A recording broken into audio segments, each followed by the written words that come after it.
Meus queridos, bom dia. E hoje eu me sinto com o coração muito grato pela nossa caminhada. E quero retribuir com o melhor do meu coração, que não é meu, é nosso. Porque algo de essencial do nosso curso, da nossa formação em teoria, em filosofia clínica, é que o conceito de eu se conjuga juntos, em um nós. Mesmo que eu esteja em monólogo comigo, já estarei em dupla. Eu e eu próprio. Eu mesmo, quando me reproduzo sem alteração, e eu próprio, quando eu me aproprio com autonomia, reflexão e distanciamento de mim, saindo do excesso da mesmice e chegando à apropriação do eu por si mesmo, autonomia. Então, mesmo que eu comigo, ou eu conosco, haverá um nós. Mas nós não é plural de eu. Não é a perda das diferenças singulares. É justamente a arte, o conflito, mas nunca a violência de conviver com as diferenças. Um convívio que exigirá de nós muita atenção e, no limite, um grande cuidado. Porque nós podemos nos confundir facilmente. Onde e a partir de quando perdemos nossa singularidade. Tratamos o outro como vaidade, como semelhança e não como diferença. Bom, na aula passada nós falamos da metáfora do desenho animado, lembram-se? E o termo animado recuperei do seu sentido latino de alma, que o desenho ele tinha a alma da criança e ela via lá fora, na objetividade, a soma da sua animação. Então o desenho se tornava para ela a sua própria vida. Ela interagia como ela mesma, co-participando da realidade do desenho. Mas quando a criança cresce, muitos, não todos, passam a desinteressar-se, desanimarem-se com o desenho. E aí, ao olhar um desenho já não animado, ele é só uma coisa. Ele é apenas um objeto na frente. Existe, é verdadeiro, mas não tem alma. Vamos expandir isso para a vida. Quando a vida tem alma e quando ela apenas existe, com a importância utilitária, mas não há nisso a nossa existência conjugada, há um nós. Então, nesse mesmo sentido, eu convido a todos para hoje entendermos um pouco da nossa capacidade de animar o mundo. Capacidade e necessidade, porque cada individualidade anima, interpreta o mundo do seu jeito. Não apenas de forma individual, mas também em parcerias, em afinidades, em grupos, com semelhanças nos jogos de animação. E tentando entender esses jogos de animação, como nós animamos, é que vamos compreender o sentido da história. História é uma palavra que significa movimento de vida. Se falarmos em vida, vamos falar em movimento, em fatos significativos. Mas assim como historiadores de diferentes perspectivas animam os fatos com interpretações diversas, na clínica, na interpretação filosófico-clínica, no consultório, vemos que pessoas também animam as suas biografias de um modo próprio. De tal forma que não basta ao pesquisador, filósofo clínico, saber da biografia do outro. Ele precisa saber da historicidade, isto é, como esta pessoa interpreta os fatos biográficos de maneira animada, existencial. Assim, pode haver uma descoincidência entre um biógrafo de alguém que revelaria os fatos interpretados, escolhidos, animados pelo olhar e costura de significações dele como intérprete, e da própria pessoa, que se fosse narrar em si mesma, e a forma como ela comporia a seleção e a organização desses fatos internos, teríamos outra história. E não podemos, quando decidimos ir ao mundo da outra pessoa, abandonar a história dela pela nossa. Isso seria desocupá-la da sua vida, da sua história. Daí, nós usaremos o termo historicidade para implicar a qualidade da animação existencial que cada um confere à própria existência. Cada pessoa, portanto, tem o seu modo de entender e de construir e de animar a própria vida. E, nesse sentido, gostaria de ler para vocês um trechinho que já li outra vez, mas quero dar ênfase a isso, do filósofo Hans-Georg Gadamer, do seu livro Verdade e Método, Traços Fundamentais para uma Hermenêutica Filosófica, aqui, Editora Vozes. A minha edição é de 97. Na página 415, eis o que ele diz. Na verdade, não é a história que pertence a nós, mas nós é que a ela pertencemos. Não é a história que pertence a nós, repito, mas nós é que a ela pertencemos. Muito antes de nós compreendamos a nós mesmos na reflexão, já estamos nos compreendendo de uma maneira autoevidente na família, na sociedade e no estado em que vivemos.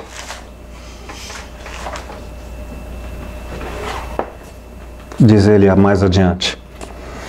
A autorreflexão do indivíduo não é mais que uma centelha na corrente da vida histórica, na corrente cerrada da vida histórica. Por isso, os preconceitos de um indivíduo são muito mais que seus juízos, a realidade histórica de seu ser. Vamos refletir um pouco sobre isso e com isso retomar uma síntese do conceito de historicidade em filosofia clínica?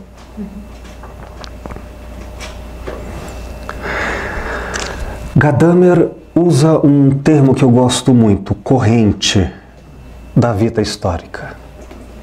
Eu particularmente uso muito o termo equivalente de fluxo, fluxo histórico. Mas por corrente, vamos imaginar a noção de um rio que tem uma força corrente no seu fundo, não aparente. Enquanto na superfície o rio parece calmo e parado. Mas dentro, no bojo do que anima esse rio, há uma corrente. E a qualquer momento que na superfície parecer tranquilo e parado, se mergulharmos, descobriríamos o veio dessa corrente. E aí nós chegaremos no veio da animação. É nesse sentido que nós vamos nos preocupar em ir além das aparências e descobrir onde está a força, o fluxo, a corrente existencial que anima o conceito de eu de cada um. E isso não é dado gratuitamente ao conhecimento. Exige sensibilidade, profundidade, exige estudo.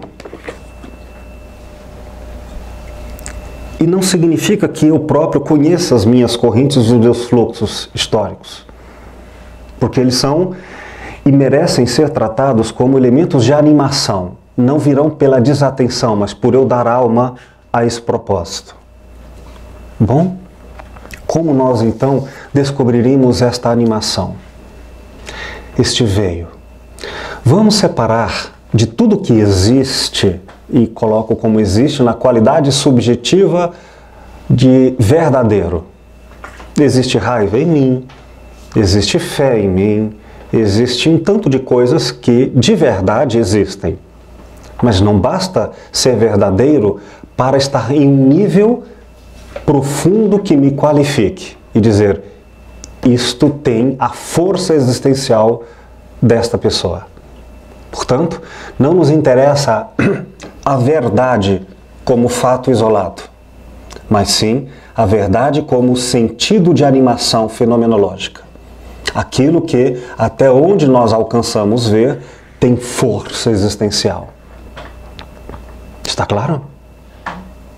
Vamos, para isso, separar 3 níveis desta corrente, desse fluxo de animação existencial, que tem 2 fontes. Uma, a própria pessoa, que anima a sua vida pelas suas escolhas. Outra, ela não está sozinha no mundo, uma estrutura, uma sociedade, uma coletividade de consciências que também formam juntos outro fluxo estrutural, não fenomenológico, não pela interpretação única, mas sim com vida coletiva. De maneira a podermos pensar em uma estrutura de pensamento individual e uma estrutura de pensamento coletiva. Vamos então entender estas forças de existência e animação em 3 níveis. Elas podem ocorrer em um nível insignificante ou desimportante, apesar das aparências. É aquilo que, sendo verdadeiro em alguém, e às vezes de maneira muito plástica, aparentando grande movimentação, no entanto são superficiais. Aqueles fenômenos em que poderíamos dizer, esta pessoa, em sua corrente, em sua tendência, em sua existência, eu posso defini-la fenomenologicamente, isto é, por aproximação, como uma pessoa tranquila. Ela não é tranquila por acaso, essa tranquilidade tem vida. Todos os desafios, tudo que ela já enfrentou, ela percorreu isso com força de tranquilidade. Mas um dia, ela ficou nervosa e quebrou os pratos. Isso é verdade. Mas não quer dizer que esta verdade está em um nível profundo dela. Imagine se nós, então, reduzíssemos a totalidade desta pessoa a um fato verdadeiro, mas existencialmente insignificante para compreendê-la em sua mais próxima essência que seríamos capazes de entender. Seria um erro, né? Trocar a essência pela aparência. Então, vamos chamar de aparente, de insignificante, coisas que até no momento podem parecer fortes, mas não têm força de sustentação e de movimento existencial da pessoa por muito tempo ao longo dos seus contextos de vida. 2. Uma intensidade importante. Quando eu digo importante, eu estou falando daquilo que afeta a existência dessa pessoa. É ela. Enquanto isso é importante, falar do que lhe é importante é falar dela. Nós estamos falando, portanto, do meio da corrente de um rio, do fluxo de intencionalidades. Esta pessoa pensa e interpreta o mundo dessa forma. E isso é importante. Portanto, por bem ou por mal, ali está a força existencial que nós a reconheceremos sobretudo para cuidar dela. E algo mais do que importante.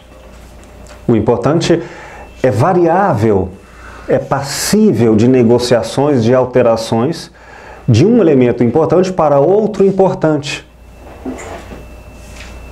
Mas, em um nível mais profundo, chegaremos ao que mais profundamente nós poderíamos dizer: eis aí o mais próximo da essência que define alguém.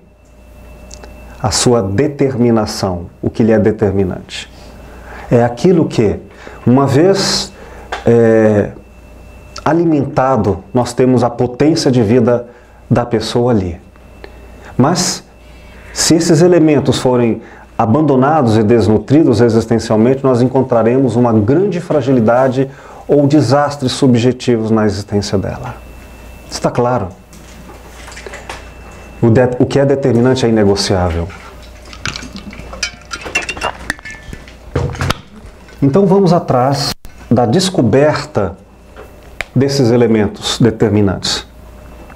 Porém, nós não faremos sem contexto, porque história é uma história, como vimos em Gadamer, é uma história em que, antes de eu dar vida de interpretação ao mundo, o mundo já existe. Então, o mundo nos antecede, por assim dizer, não como fato. Tipo, antes de eu nascer já existia este livro, já existia isto aqui. Não é nesse sentido. Quero dizer que o mundo me oferece, à minha consciência, elementos, ou como, usando a analogia, o líquido para o rio servir de corrente. Cada pessoa, portanto, vai ter um fluxo de intencionalidades segundo como ela acolhe o mundo. Por assim dizer, dando um exemplo, pode ir numa sala como essa, que tem muitas cores, quadros, pessoas, bebidas, objetos. Temos também valores, palavras. Cada um tem uma riqueza de mundos em sua volta, mas alguns vão se identificar com certos elementos e outros com outros. De tal maneira em que a oferta do mundo para a composição de cada individualidade é infinita. Mas na medida em que nós vamos adquirindo, ou de forma inata ou de forma adquirida, nem reflito sobre isso agora, mas na medida em que vamos acolhendo o mundo com certos conteúdos, isso vai alimentando uma força importante e determinante em nós. Assim, aquele que ouve músicas, não por distração, mas de alguma forma, de tudo que há no mundo, ele adquire e subtrai deste mundo a musicalidade, isso vai se tornando, ao longo da vida dela, ou melhor, vai se revelando como sendo o veio dos conteúdos existenciais dela. Se o rio desta pessoa for musical, por assim dizer, a música de tudo que há no mundo é o que alimenta o que lhe é importante ou determinante. E ao mesmo tempo, uma pessoa ao lado pode ter, junto com a música, cores, estudos, outras coisas. Cada um, portanto, alimenta-se do seu rio, do seu fluxo de intencionalidades, da sua corrente existencial, do que há no mundo. Então eu sou o mundo na minha perspectiva. Cada um é o mundo em sua volta, na sua perspectiva. Este conteúdo do mundo, que é o mundo percebido, ele vem à pessoa por uma forma de interpretação, que nós vamos chamar de estrutura de pensamento. Dito isso, como nós faremos para descobrirmos forma e conteúdo da estrutura de pensamento de alguém? Nós nunca vamos ao outro, nem a nós mesmos, nem de nós ao outro, sem compreendermos o mundo no qual esta pessoa está inserida, né? E o mundo não é óbvio. Não é óbvio. O mundo, repito, ao contrário do conceito de óbvio, é infinito. Então, em qualquer tempo, em qualquer circunstância, haverá ali tantas perspectivas possíveis quanto o infinito. É possível que estejamos conversando com alguém, estamos em mundos profundamente diferentes? É. Tanto em conteúdo quanto em forma. Eu vejo, eu me reconheço, eu me identifico, e o conceito de identidade existencial é eu sou igual a. Eu e o mundo, nisso somos uma coisa só. Eu me identifico com isso, esse conteúdo do mundo sou eu. Vamos imaginar então que duas pessoas, uma ao lado da outra, têm conteúdos diferentes, veem coisas diferentes. Mas, além disso, vamos imaginar duas pessoas que têm o mesmo conteúdo de mundo igual. Por exemplo, duas pessoas que gostam de futebol, tanto do elemento da competição, quanto dos valores do esporte, etc. O conteúdo de tudo que há no infinito, ou seja, enquanto acontece o futebol sobre a grama, em jogo estratégico, também tem um céu azul. Alguém poderia não seletivamente escolher o jogo, mas escolher no olhar o céu, a cor, a abstração, substituir o conceito de céu por conceito de paraíso, o conceito subjetivo de alma, etc. Então, não basta que o mundo exista para ser óbvio. Tipo, eu, de tudo que há para ser visto, seleciono este livro. Aí eu digo, olha, você está vendo? Mas se a outra pessoa, tendo o conteúdo disponível, mas para ela isso não é seletivamente importante, então ela vai dizer estou. Só que ela estaria vendo, por exemplo, a cor, e eu estaria querendo falar das letras. Então, aparentemente, eu estaria mostrando a ela, no mundo, o que há para ser visto. E ela viu outro conteúdo e outra forma. Portanto, nada é óbvio. E fazer filosofia é retirar essa obviedade. Vamos tentar, então, descobrir o que é forma e conteúdo que animam a história de alguém. Isto é, que nela compõe a historicidade. Como faremos isso? Primeiro, repetindo o sentido último da filosofia clínica. É uma clínica, é um acolhimento, é um cuidado, é uma ética. Não está, como filosofia, preocupada em saber a verdade e a doutrina do mundo.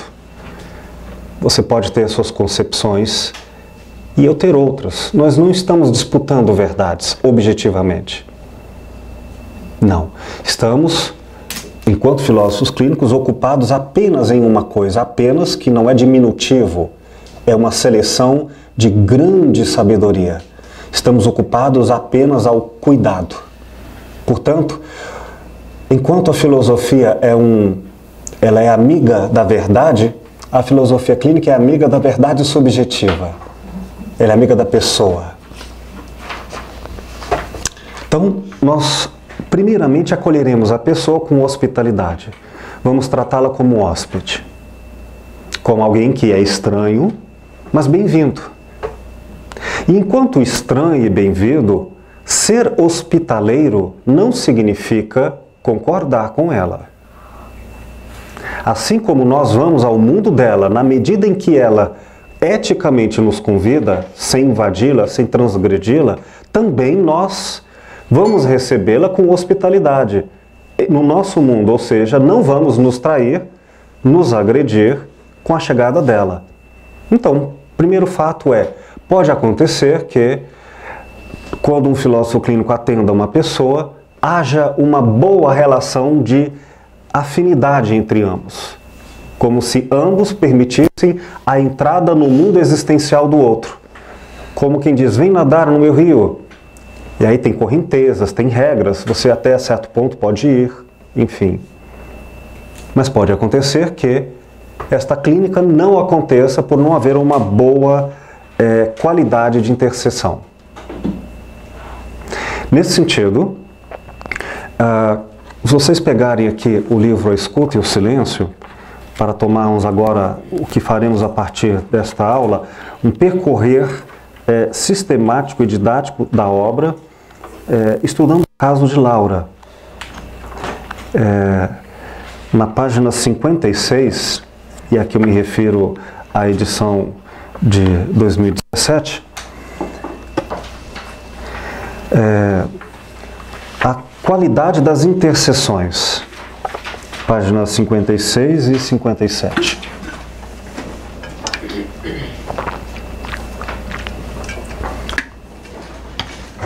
A primeira parte dessa aula é como ir ao mundo da outra pessoa, seja ela outrem ou eu, reflexivamente em uma outra instância. Nós temos que prestar atenção na qualidade da intercessão, da aproximação, da hospitalidade. Ela pode ser negativa. O que isso quer dizer? Subjetivamente, no nível da interpretação, desagradável para a relação entre ambos. E notem que é importante ficarmos atentos, porque ela pode ser tomada em isolamento como positiva para um, mas negativa para o outro. Então temos que ficar atento a isso. Nada é óbvio, é por atenção. Mas quando falamos em intercessão, não é de um ou de outro. A relação entre ambos dá-se com uma sintonia desagradável, desarmoniosa, em um sentido subjetivo em que as próprias pessoas assim definem. No entanto, não vamos qualificar isso como algo ruim, como algo que não tenha vida. Pois algumas pessoas, olha que interessante, só fluem em seu modo de existir por intercessões negativas. Eu não me encontro entre esses que gostam disso. Mas há pessoas que vivem bem e de forma até autêntica porque estão permanentemente no conflito, na disputa, na agressão. E se você colocá-las num estado de paz, de intercessões positivas, elas não têm nem conteúdo para sobreviver, como um peixe fora d'água, nem forma. Ou seja, você tenta dizer alguma coisa, elas não vão entender. Estou me lembrando de um desenho animado Simpson, em que a Lisa, a menina intelectual, com pensamentos ecológicos, estava querendo ensinar para o seu irmão mais velho, Bart, que é uma figura agressiva e egoísta, técnicas de beisebol. E para isso ela vai percorrer várias literaturas, como o Tao Te Ching. Enfim, então ela vai até a biblioteca, recolhe um tanto de livros, e isso, fala, agora vamos estudar isso aqui. Quando ela está saindo com esses livros, o Bart diz: mas Lisa, a gente não tem como pagar por esses livros, ele nunca foi à biblioteca. Ela diz: não, a gente não precisa pagar, a gente leva, depois devolve. Aí ele pisca o olho para ela como quem entendeu a maneira dele. Ah, entendi. Ou seja, vamos roubar. Pois bem, algumas pessoas só vivem assim, pela violência. Então, atenção. O fato de ser uma intercessão negativa é aquela que é qualificada como de mal-estar, mas isto não significa que não tenha vida. No nível existencial, que não anime.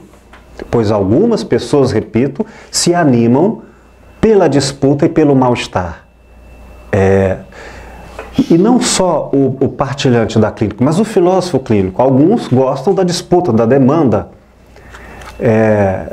Querem o desafio, querem a oposição, querem o embate. Isso acontece e tem para todos. Um outro tipo de intercessão é a positiva. é aquela que é subjetivamente qualificada como boa, agradável. Isso autodefinido pelas pessoas em relação.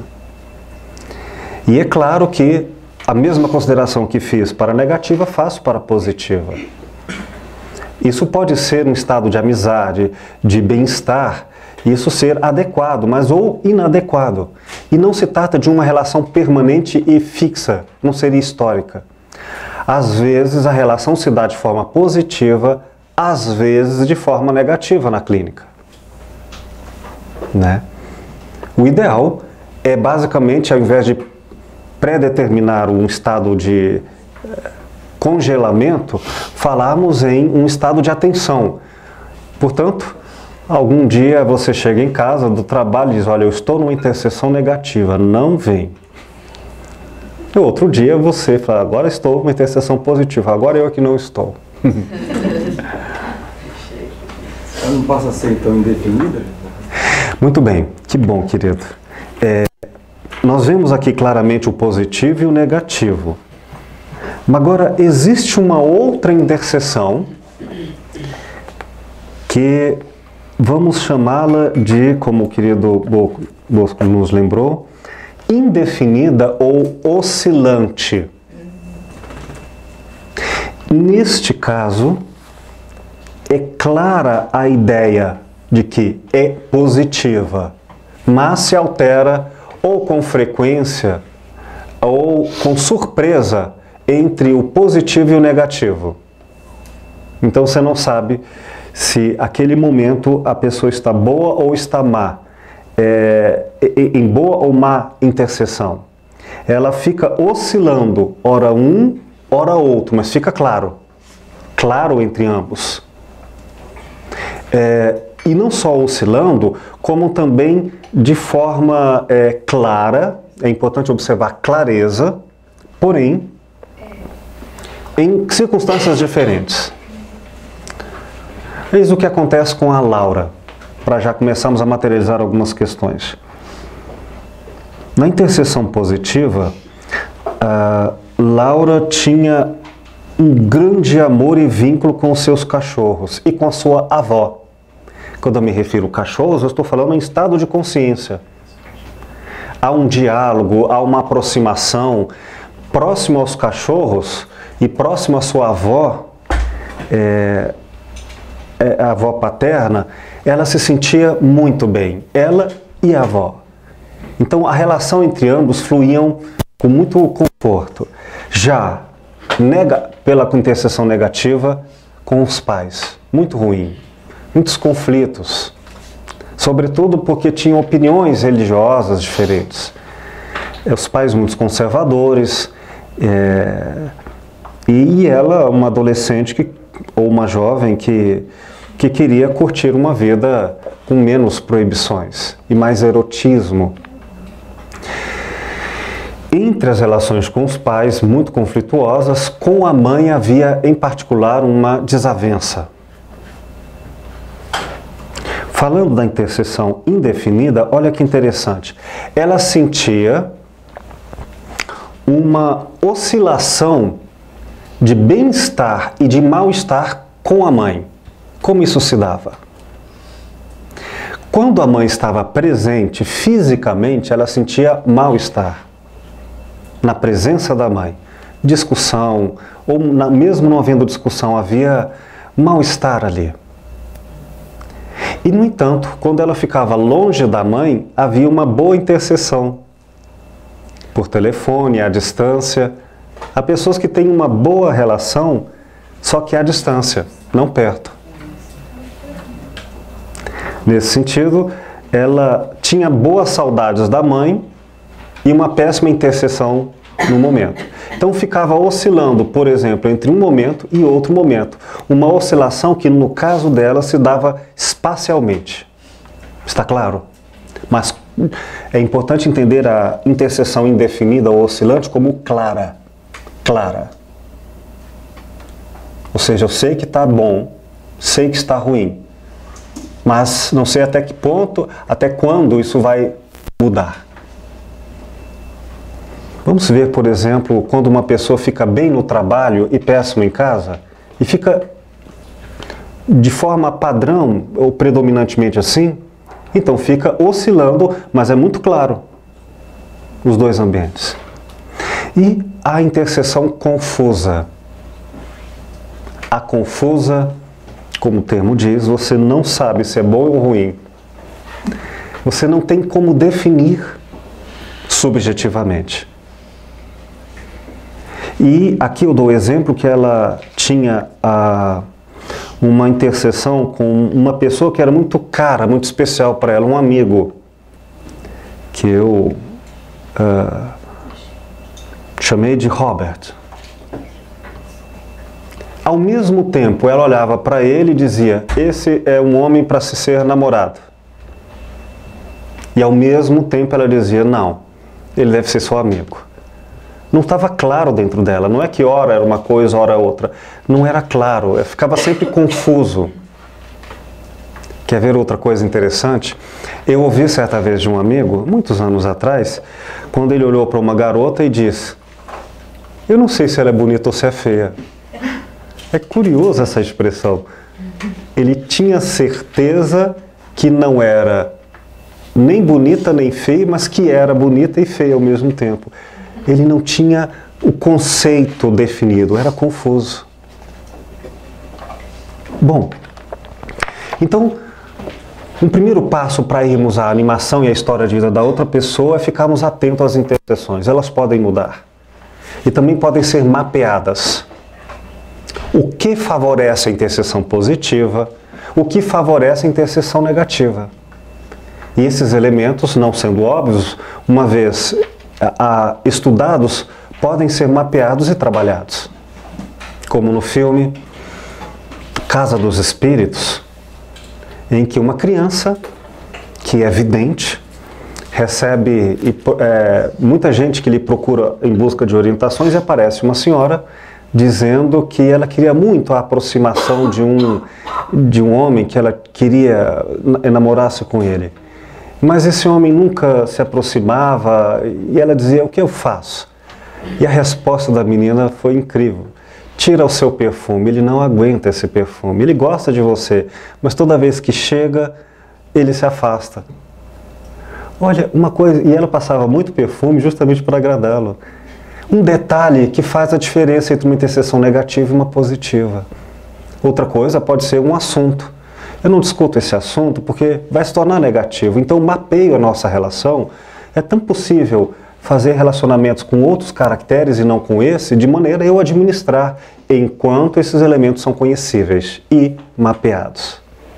Não se trata de uma questão que é passível do cuidado de hospitalidade? Muito bem. Dito isso, o que nós faremos então para descobrir a historicidade? Não a história, a biografia. Aquilo que dá força de determinação às pessoas.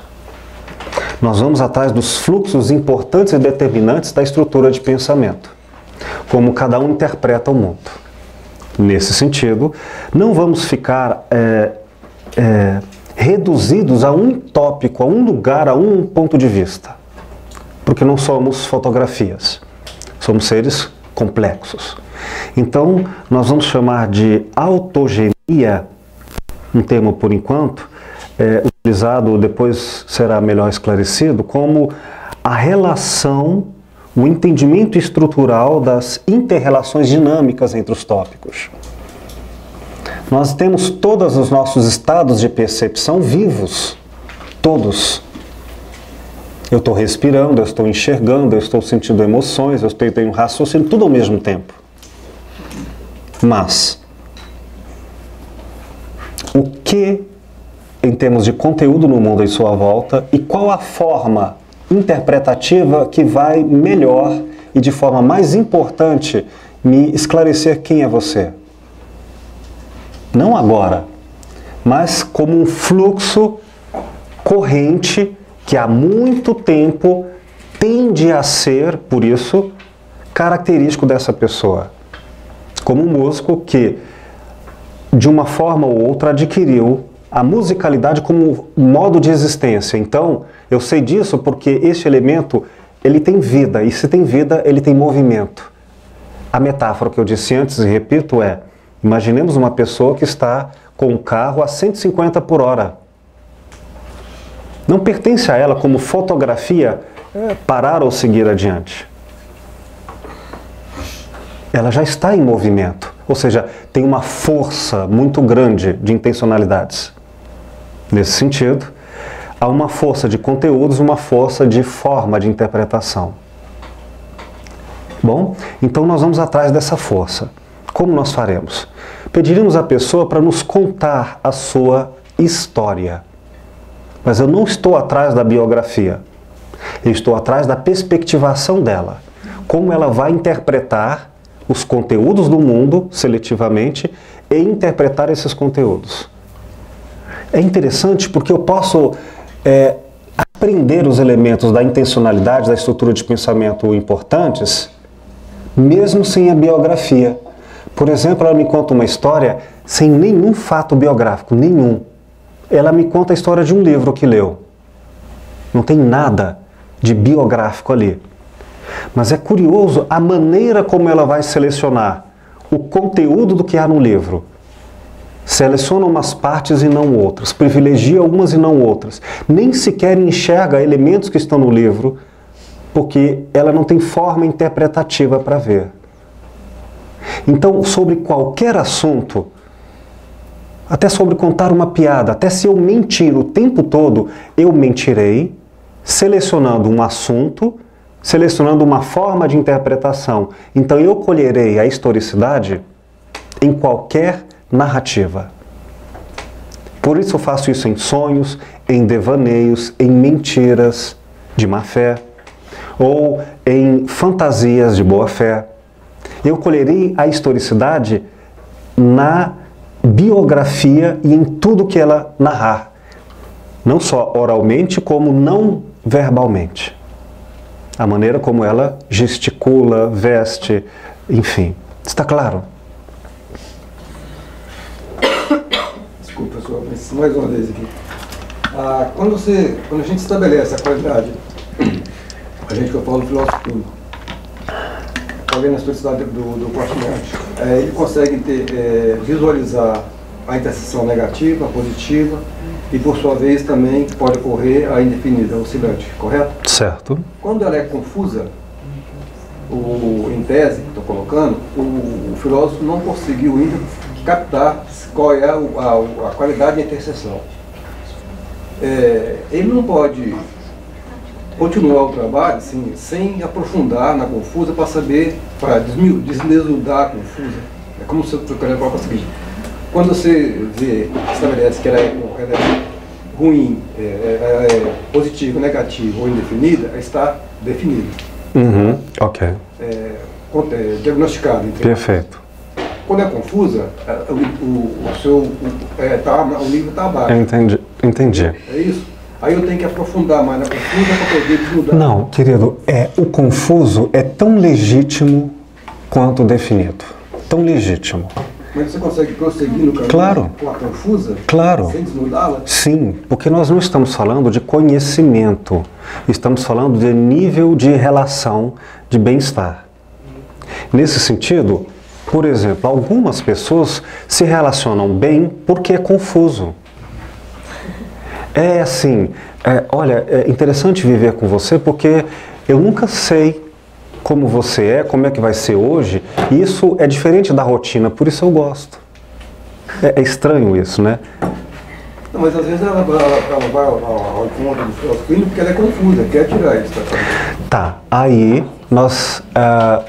a ideia da confusão pode estar associado não à relação pessoal entre o filósofo clínico sim, e o partilhante, mas sim a elementos da vida dela. Aí tem a ver com elementos de inautenticidade. A qualidade da presença de um para com o outro é que, sendo confusa, também é legítima e pode se dar, mas pode também não se dar. Vamos imaginar, por exemplo, uma relação positiva que por isso atrapalha o relacionamento.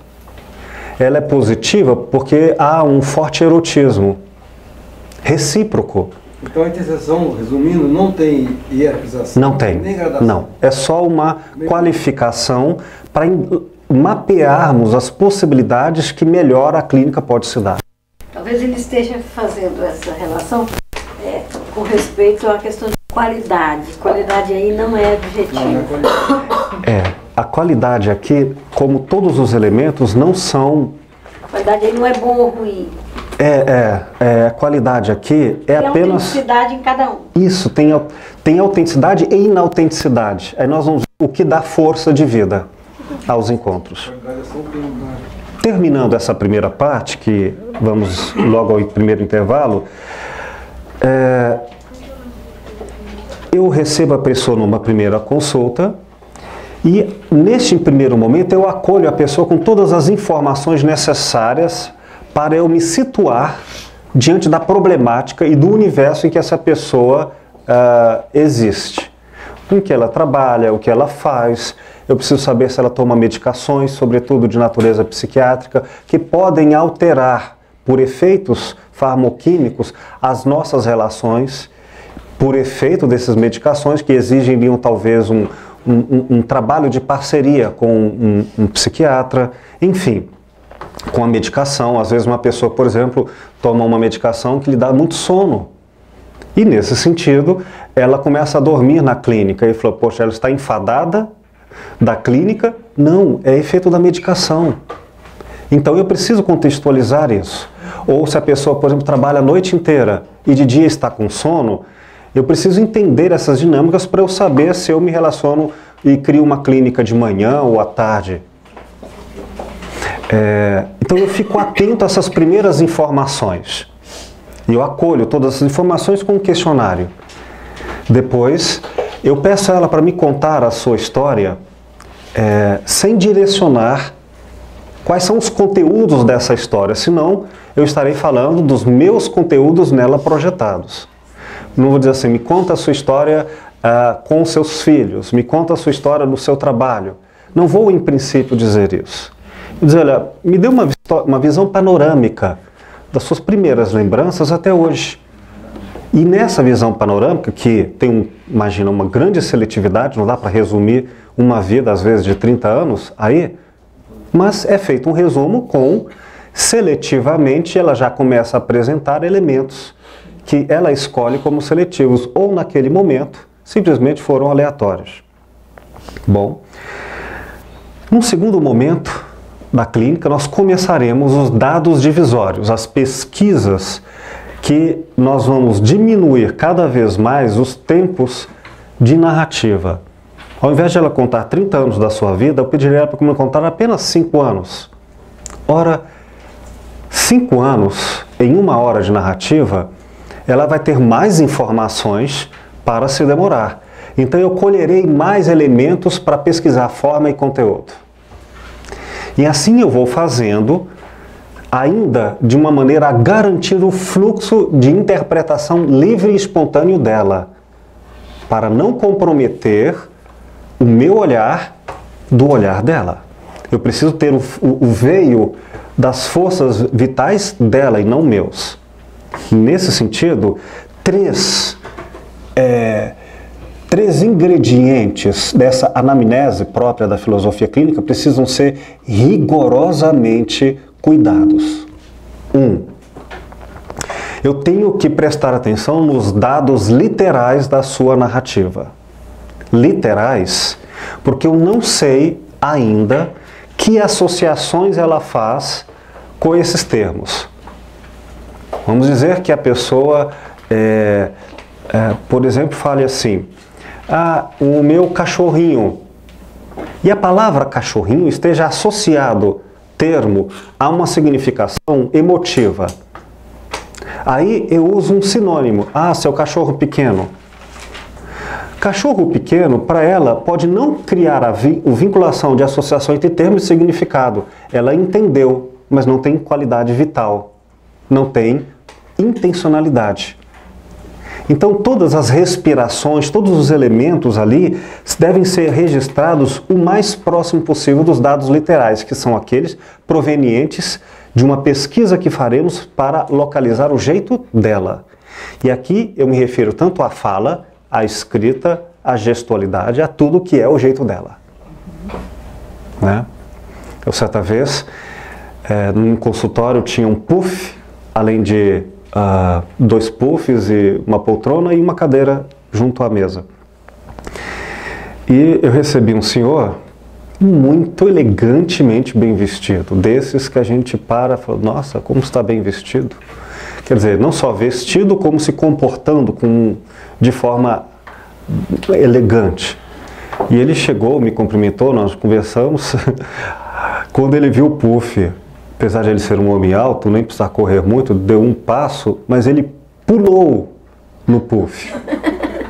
Pulou de uma maneira assim, gente, o prédio vai tombar agora. Quer dizer, olha, observem a literalidade do movimento corporal como sendo um agendamento.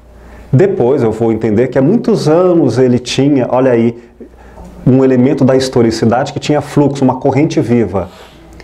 E que naquele momento, como se através do puff nós mergulhássemos direto na corrente das suas interpretações. Ou seja, ela não está parada, está viva dentro dele. E está viva a 150 por hora. No qual ele se lembrou de como ele era acolhido com a mãe, ali não sei o que, com o puff. Imaginem outra história, por exemplo, em que eu atendo uma senhora, mais de 70 anos, mas também uma elegância dessas que a gente para e fala assim, anda de novo, dá mais uma volta. Sabe, que fineza, parecia coisa de cinema. Aí, elegantemente, ela tira os sapatos altos e senta no chão, sabe, de uma maneira assim, fala, nossa. Aí, bom, é claro que aí eu vou me comportar também, sentar no chão com ela. Então, é literal no sentido de vestimenta, de linguagens verbais e não verbais. Então, dados literais. 2. Como nós vamos ouvir uma narrativa, para ser interpretada, temos que evitar interpretações confusas de nossa parte. Então vamos usar um mínimo de lógica. Mínimo. Qual mínimo? O suficiente para não nos confundirmos com relação à noção de tempo e espaço da narrativa. Então nós pediremos à pessoa para evitar, e é um pedido, não uma obrigação, saltos lógicos e ou temporais na sua narrativa. Assim, ela está falando a sua história aos 10 anos, de repente ela se lembra de algo semana passada, tendo 40 anos. Às vezes ela muda de assunto e muda de tempo e a gente não sabe. E ela supõe em sua cabeça que nós sabemos e passamos a entender completamente de maneira equivocada isso. É como você pegar um livro que tem um cadenciamento de narrativa e ler aleatoriamente páginas. Você vai perder o fluxo intencional da proposta da narrativa. Agora, se a pessoa não conseguir, não puder fazer isso, então ela não tem que se comportar de forma linear. Significa já, desde já, uma indicação de que ela não tem um pensamento linear. Também é uma verificação. Mas na medida em que ela tenha linearidade, sequência entre antes, durante e depois, e lugares e assuntos, nós pediremos a ela que mantenha esse sentido para nós não nos confundirmos. Tá bom? Então, se ela começar a alterar muito os assuntos ou o tempo, e eu estou fazendo uma pesquisa dos fluxos de intencionalidade históricos, eu diria a ela, você estava falando, volte àquele ponto para a gente continuar daqui. Claro que na medida em que a competência clínica de interpretação do filósofo, ele pode fazer essas costuras e dar mais liberdade ao outro, com uma riqueza, por exemplo, também de memória e de intelectualidade, em que a pessoa, por exemplo, conta uma história e ela diz, depois eu volto naquele ponto. E eu mantenho na minha memória aquele ponto, começo uma outra narrativa e depois falando, beleza, terminamos aqui, agora vamos voltar lá para eu entender como é que se deu a continuidade. Eu preciso, dos meus recursos, no meu limite, manter a busca da força vital. Como nós estamos falando de uma sociedade, uma cultura em que há grande linearidade, então vamos mantê-la enquanto ela for existencial ao outro. Tá claro? Bom, terceiro elemento. Agendamentos mínimos. Por agendamento significa nós interferirmos na espontaneidade do discurso do outro e fixarmos uma direção de sentido. Não podemos fazer isso. É como se eu dissesse, fale disto que me interessa. Eu estaria pensando, sem o fluxo da historicidade, o fluxo corrente de animação, que é histórico, que é vivo, como eu disse na história, nós não temos uma história, é a história que nos tem. Então você, digamos, em grande parte é refém de si mesmo, é refém da sua história. Em grande parte você já carrega aí um sentido de vida. Então não é porque eu quero que eu, no meio do rio, vou nadar como se não tivesse uma corrente. É nesse sentido, portanto, que eu tenho que ficar atento em não trair essa corrente. Senão, eu perguntaria assim, Marta, me fala do seu pé. Ela me fala a verdade. Agora me fala do seu trabalho. Todos esses elementos, que ainda que ela seja verdadeira factualmente, eu terei fotografias, eu não terei um sentido histórico, um sentido de força vital. E não saberei... Sem fluxo. Sem fluxo. E eu não saberei como isso tem engajamento de vida, determinância, importância ou insignificância. Portanto, eu vou pesquisar com o mínimo de agendamentos.